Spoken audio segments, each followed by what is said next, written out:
ഇവറ്റകളുടെ കരച്ചിൽ കേൾക്കാൻ എന്തോരു രസമാണ്. അങ്ങനെ പറഞ്ഞോ മസ്താനി?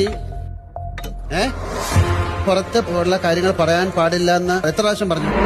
എന്തായിരുന്നു അക്ബറിന്റെ പരാതി? ഭക്ഷണം കഴിക്കാൻ വലിയ നാവാണ്, കഴിച്ച ആ പ്ലേറ്റ് കഴുകി വെക്കാനില്ല.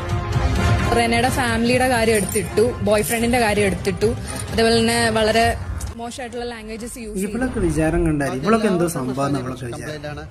സീരിയസ് ആയിട്ട് പറയാം, മറ്റുള്ളവരൊക്കെ പേഴ്സണൽ ലൈഫ് പോയിട്ട് ചൊയഞ്ഞിട്ട് ഇവിടെ വന്നിട്ട് ഇങ്ങനെ കണാന്ന് പറഞ്ഞിട്ട് നാണം കെടുത്തുക. ബിഗ് ബോസ് എന്ന് പറഞ്ഞാൽ ഒരു ഗെയിമാണ്. ആ ഗെയിമിൽ അത് കളിച്ചിട്ട് ജയിക്കാൻ നോക്കുക, അല്ലാണ്ട് മറ്റുള്ളവരെ ഫാമിലി ഒന്ന് വലിച്ചയച്ചിട്ട് ഇങ്ങനത്തെ പരിപാടി ചെയ്യല് വേണ്ട.